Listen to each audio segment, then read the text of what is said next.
결론부터 말하자면 사람들은 아직까지는 화질 때문에 미러리스나 DSLR 카메라를 사용한다고 생각합니다. 영상 끝! 은 농담이고, 여러분들은 미러리스나 DSLR과 같은 카메라를 하나 갖고 계신가요? 아니라면 혹시 구매 계획이 있으신가요? 어떠한 이유 때문에 여러분들은 카메라를 구입하셨거나 혹은 구입하고 싶으신가요? 주인 미상의 물건들 미상입니다. 저는 알파 6600이라는 소니의 미러리스 카메라를 한 대 갖고 있습니다. 이 카메라를 가지고 대부분의 제 영상들을 촬영하고 가끔 친구나 가족들의 사진을 찍거나 인스타그램 사진 계정을 위한 사진을 찍기도 하죠. 하지만 누군가는 말합니다. 야, 카메라 왜 사냐? 요즘 스마트폰 카메라가 이렇게나 좋은데. 물론 저도 이 의견에 어느 정도 동의합니다. 하지만 그렇다고 완전히 동의할 수는 없습니다. 왜냐하면 저는 스마트폰 카메라가 좋아졌다 라는 말만으로는 뭉갤 수 없는 카메라만의 어떠한 이점을 느꼈고, 그 이점에 이끌려 2016년부터 현재까지 카메라를 애용하고 있기 때문입니다. 이번 영상에서는 그 이점과 관련해서 사람들이 왜 스마트폰 카메라 대신 카메라를 사용하는가에 대해 이야기해보고자 합니다. 그리고 동시에 현재 카메라를 구입하고자 하는 사람들에게 어떠한 한계점이 있고 어떠한 점을 고려해야 하는지 이야기하고자 합니다. 나름 유튜브를 오래 봐왔기 때문에 이와 비슷한 주제의 영상들도 많이 봐왔습니다. 그런 영상들의 댓글창에는 공통점이 하나 있었습니다. 바로 전사들이 많이 등장한다는 점입니다. 댓글창을 생산적인 토론이 일어나는 아고라로 쓰기보다는 창을 들고 서로를 공격하는 아레나로 만들어서 상대를 까내리고 비난하는 데 급급한 사람들이 생각보다 많이 모이더군요. 이 주제는 그러한 사람들을 불편하게 만드는 버튼이 숨어있는 듯 했습니다. 아마 이번 영상도 그럴 가능성이 높지 않을까 생각했습니다. 저는 그런 댓글들을 별로 좋아하지 않음에도 이 주제로 영상을 만드는 이유는 언제나의 제 영상과 마찬가지로 영상을 만드는 것을 계기로 해서 내가 물건을 왜 그리고 어떻게 사용하는지를 스스로 돌아보고 이를 여러분들과 공유하면서 여러분들의 생활과 생각은 어떤지 소통하는 것 자체가 재밌기 때문에 이번 영상도 만들게 되었습니다. 그러니 싸우러 들어오신 분들은 잠깐 창을 내려놓으시고 이 사람은 이따구로 생각을 하는구나, 참 웃긴 놈이네 라면서 너그러이 봐주시고, 그 대신 자신이 어떠한 사진 생활을 하는지 댓글로 공유해주시면 감사하겠습니다. 그리고 여기서 이야기하는 것은 전업 혹은 상업 작가에 대한 이야기가 아니라 저처럼 취미로 가끔 사진을 찍는 사람들을 대상으로 하는 이야기라는 점 인지해 주시면 감사하겠습니다. 1. 비교적 뛰어난 화질. 미러리스나 DSLR은 스마트폰 카메라에 비해 화질에서 확실한 이점을 갖는다고 생각합니다. 자, 우선 사람들이 언제 카메라를 사는지부터 생각해 봅시다. 아마 여행이나 졸업식 등과 같은 특별한 행사를 앞두고 대부분 카메라를 구입합니다. 구입하는 사람들도 물론 사진을 찍을 수 있는 스마트폰을 갖고 있습니다. 그럼에도 불구하고 왜 카메라를 따로 구매하는 것일까요? 이는 여전히 카메라의 화질이 스마트폰보다 더 좋다고 생각하기 때문입니다. 즉, 지나가면 다시는 돌아오지 않을 추억을, 여행지의 풍경과 음식들, 그리고 졸업하는 친구들의 모습을 조금이라도 더 좋은 화질로 남기고 싶다는 마음에서 카메라를 구입할 것입니다. 그렇다면 화질은 무엇을 의미할까요? 화질은 사진의 품질입니다. 여기서 사람들이 종종 하는 오해가 야, 스마트폰 카메라도 이제 화소가 높으니까 다 따라잡은 거 아니야? 라는 것인데, 단순히 화소가 많다고 화질이 좋은 것은 아닙니다. 화소는 화질에 영향을 주는 하나의 요소일 뿐이기 때문입니다. 그러니까 단순히 화소가 많다 이꼴 화질이 좋다가 아니란 소리죠. 화소가 많을 때 유리한 경우가 있고 오히려 화소가 과하지 않을 때 유리한 경우도 있습니다. 특히 야간 촬영의 경우 화소의 영향을 꽤 받습니다. 이미지 센서는 작은데 화소수만 단순히 늘린다면 화소 하나가 받을 수 있는 빛의 면적이 줄어들기 때문에 야간 촬영 시 오히려 낮은 화소보다 노이즈가 더 끼는 등의 문제를 겪을 수도 있습니다. 그와 반대로 주간 촬영의 경우 화소 하나의 단위 면적이 작다고 해도 빛이 충분하기 때문에 사진의 디테일이 꽤 살아나서 화질이 좋습니다. 즉, 화소는 영향을 줄 수 있는 하나의 요소일 뿐입니다. 이러한 화소 외에도 사진의 화질을 결정하는 요소들은 심도와 색상 표현, 다이나믹 레인지, 노이즈 억제력, 선명도 등이 있습니다. 이러한 요소들은 카메라의 하드웨어적인 스펙에 보통 영향을 받습니다. 카메라 칩셋 자체의 컴퓨팅 능력, 그러니까 이미지 처리 능력도 영향을 주긴 하지만 가장 직접적이고 그리고 광학적으로 영향을 많이 주는 것이 바로 이미지 센서와 렌즈입니다. 카메라 회사들이 좋은 화질의 사진을 만들어내기 위해 이미지 센서와 렌즈 개발에 힘써왔고, 카메라에 들어가는 이미지 센서의 물리적인 크기 또한 스마트폰 카메라에 비해 훨씬 큽니다.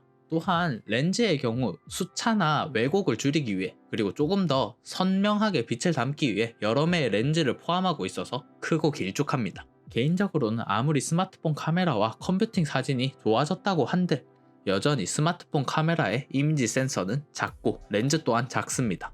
이러한 이미지 센서와 렌즈의 차이로부터 발생하는 화질의 차이는 꽤나 큽니다. 이 간극을 어느 정도 메워주는 것이 컴퓨팅 사진이지만 아직까지는 그 정도의 물리적인 차이를 극복할 정도는 아니라고 생각됩니다. 이처럼 스마트폰 카메라로 찍을 때와 일반 카메라로 찍을 때 사진의 주변부 디테일이나 선예도, 노이즈 억제력 등 다양한 차이점을 볼 수 있지만 우리가 가장 쉽게 체감할 수 있는 차이점이 심도 표현이 아닐까 생각합니다. 그러니까 쉽게 말해 보통 아웃포커싱이라고 부르는 녀석 말입니다. 대부분의 사람들이 사진의 아웃포커싱 효과를 기대하고 카메라를 구입할 것이라고 생각합니다. 왜냐하면 초보자 입장에서 카메라로 찍은 사진 하면 떠오르는 것이 카메라의 조리개를 활짝 열고 찍어서 초점은 중심 사물에 잡히고 그 배경은 확 날아가 있는 사진이기 때문입니다. 뭔가 똑같은 사진이라도 대상에게 초점이 집중되어 있고 그 주변 배경이 확 날아가면 대충 찍어도 더 잘 찍은 듯한 느낌을 줄 수 있다고 할까요? 스마트폰에서 카메라로 넘어가면 이 아웃포커싱 효과 덕에 극적인 실력 상승이 된 듯한 느낌을 받을 수 있습니다. 동일한 실력이라도 사용하는 도구만 바꾸면 결과물의 느낌이 확 바뀌니 마치 현질처럼 고자본과 적은 노력으로 좋은 결과물을 얻을 수 있는 방법입니다. 따라서 이런 아웃포커싱이 들어간 화질 좋은 사진을 얻을 수 있다는 점이 저 같은 사일모 초보자에게는 카메라의 유인 요인 중 하나라고 생각됩니다. 물론 아이폰의 인물 사진 모드나 갤럭시의 라이브 포토, 그리고 포커스와 같은 앱을 통해서 카메라와 비슷한 심도 표현이 가능은 합니다. 그러나 어디까지나 비슷하다 수준입니다. 물리적인 이미지 센서와 렌즈가 광학적으로 만들어내는 것이 아니라 인위적으로 컴퓨터가 만들어내는 것입니다. 그렇기 때문에 아직까진 완벽할 수 없습니다. 그 정도의 사소한 차이를 신경 쓰지 않는 사람이라면 스마트폰 카메라로도 충분히 만족하면서 사용할 수 있지만, 그렇지 않은 사람의 경우 이 사소한 차이로 인해 카메라를 구입하게 되는 것이죠. 또 카메라로 찍은 로우 파일이 갖는 다이나믹 레인지가 보통 더 넓다는 점도 카메라의 유인 요인 중 하나입니다.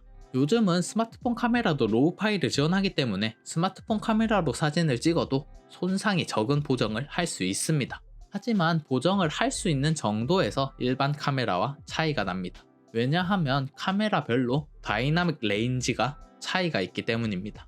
다이나믹 레인지, 즉 DR부터 설명을 하자면 한 사진이 내부에 담을 수 있는 최대 명부와 최대 안부의 범위입니다. 그러니까 DR이 높은 카메라는 DR이 낮은 카메라보다 더 밝은 부분을 흰색으로 단순히 뭉개지 않고도 담을 수 있으며, 더 어두운 부분 또한 검은색으로 뭉개지 않고 담을 수 있습니다. 보통 스마트폰의 카메라보다는 미러리스나 DSLR의 DR이 더 넓기 때문에 보정 시 이런 카메라가 이점을 갖습니다. 다만 이 또한 스마트폰 카메라의 HDR 합성으로도 어느 정도 극복할 수 있는 지점이지만 말입니다. 2. 렌즈 교환. 미러리스나 DSLR과 같은 카메라는 용도에 따라서 렌즈를 교환할 수 있다는 장점이 있습니다. 이런 렌즈 교환식 카메라에서 쓸 수 있는 렌즈는 참 다양합니다. 줌이 되는 줌렌즈, 안 되는 단렌즈부터 시작해서 조리개값, 화각, 수동줌, 자동줌 등 다양한 선택지의 렌즈가 구성되어 있습니다. 동영상을 주로 찍는다면 부드러운 전동식 줌이 가능하고 화각 범위가 넓은 렌즈를 쓰고, 쨍한 사진을 주로 찍는다면 단렌즈에 조리개가 밝은 렌즈를 쓸 수 있습니다. 즉, 사람에 따라 용도에 맞는 렌즈 선택을 할 수 있다는 장점이 있습니다. 다만 스마트폰에도 이제 렌즈 여러 개 달아주잖아, 그렇게 쓰면 되지 라고도 반론할 수 있습니다. 하지만 일반 스마트폰의 화각은 제조사가 미리 정해져서 나오기 때문에 선택을 할 수 없다는 점에서 한계를 갖습니다. 또 스마트폰의 렌즈는 대부분 화각이 고정되어 있는 단렌즈가 들어가기 때문에 두 렌즈 사이의 화각을 사진으로 찍고자 할 경우 광학줌이 아닌 디지털 줌을 활용하기 때문에 비교적 화질이 떨어진다는 단점이 있습니다. 또 스마트폰 카메라의 렌즈는 화각별 스펙을 고를 수 없습니다. 자신이 선호하고 잘 찍는 화각은 사람마다 다릅니다. 그러나 스마트폰의 카메라는 보통 광각을 메인 렌즈로 하고 있습니다. 메인 렌즈의 경우 서브 렌즈보다 보통 밝고 이미지 센서도 더 큰 것을 사용하는 경향이 있습니다. 아이폰 12 프로의 예를 들어보면 메인 렌즈인 광각인 이미지 센서는 나머지 두 개의 이미지 센서에 비해 크고 조리개 값도 f1.6으로 가장 낮습니다. 즉 광각으로 찍을 때 가장 좋은 화질의 사진을 얻을 수 있다는 뜻입니다. 그런데 만약 광각을 선호하지 않고 망원이나 초광각을 선호하는 사람이라면 광각에 비해 화질을 어느 정도 손해를 보면서 자신이 선호하는 화각을 사용할 수밖에 없습니다. 아니면 아예 광각을 사용해야 하죠. 그렇지만 일반 카메라의 경우 자신이 선호하는 화각의 렌즈 중에서도 다양한 가격대와 스펙의 렌즈가 있기 때문에 자신의 상황에 맞게 선택할 수 있습니다. 이처럼 다양한 렌즈 선택지가 있다는 점도 카메라의 유인 요인이라고 생각합니다. 3. 현재 카메라를 사고 싶은 당신에게 하고 싶은 말. 여러분들께서 처음 카메라를 산다 라고 말씀하신다면 이러한 이점이 있음에도 불구하고 저는 신중히 결정할 필요가 있다면서 한 번쯤은 말리고 싶습니다. 왜냐하면 카메라는 사진을 위한 전용 기기인 만큼 사진의 화질과 렌즈 교환이라는 이점은 있지만 다른 요소들은 꽤나 불편하기 때문입니다. 우선 무게와 부피가 발목을 잡습니다. 즉 카메라를 사기 전에 과연 내가 이 부피와 무게를 견디고 귀찮아하지 않으면서 자주 카메라를 들고 다니면서 사용할 수 있을까?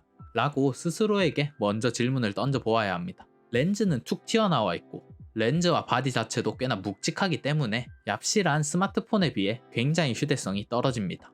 카메라를 목에 메고 다니거나 손목에 늘 달고 다니다 보면 꽤나 번거롭고 귀찮게 느껴질 때가 굉장히 많습니다. 그러다 보면 하루 이틀씩 귀찮은 마음에 카메라를 집에 놔두고 오게 되고 매일 들고 다니는 스마트폰으로 다시 모든 사진을 찍게 되고 결국 좋은 사진을 찍고 싶다는 열망은 금세 식어버려서 카메라에는 먼지만 쌓일 가능성이 높습니다. 저만 하더라도 아이폰 12 프로를 구매한 뒤로는 엄청 만족하지는 않지만 그래도 이 정도 휴대성에 이 정도 화질이면 됐지 하는 타협적인 마음을 갖게 되었고 풀프보다 크기가 작은 알파 6600임에도 불구하고 현재는 잘 들고 다니지 않게 되었습니다. 따라서 과연 내가 귀찮음과 번거로움을 이기면서까지 사진을 찍을 수 있는가를 우선 고려할 필요가 있습니다.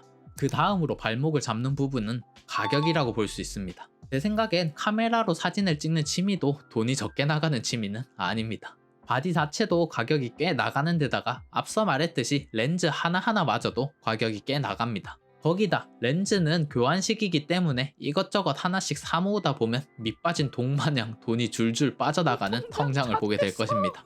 그래서 카메라를 처음 사고자 하는 사람에게 제가 추천하는 방법은 카메라 뽐뿌가 온다고 바로 풀세트를 장만하기보다는 싼 가격의 중고 카메라로 먼저 시작을 하거나 카메라 렌탈 서비스를 한번 이용해보는 게 좋다고 생각합니다. 처음부터 새 제품으로 사서 앞선 한계점을 느끼고 몇 번 쓰지 않고 방치하다가 여행 시즌이 끝나면 중고로 온 평하나라에 눈물을 머금은 채 손해를 보면서 팔기보다는 처음부터 가격이 싼 중고 제품으로 연습을 한다는 느낌으로 마구 굴리면서 사용하는 것이 더 좋다고 생각합니다.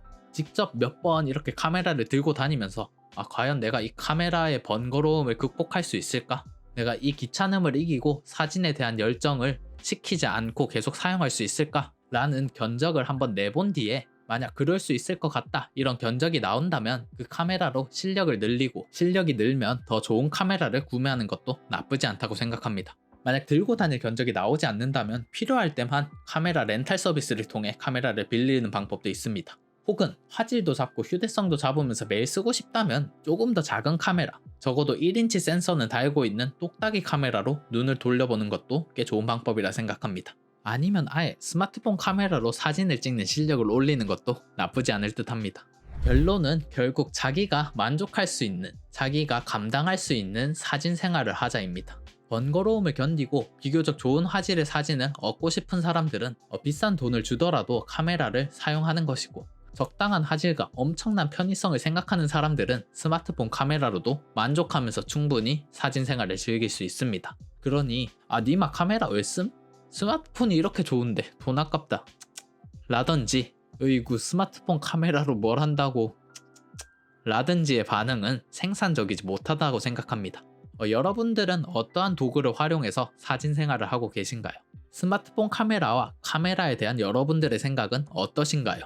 여러분들의 생활과 생각이 궁금합니다. 오늘도 부족한 제 영상 봐주셔서 감사합니다. 다음에 또 다른 영상으로 찾아뵙겠습니다. 그럼 미상입니다. 그러니 싸우러 들어오신 놈들이래.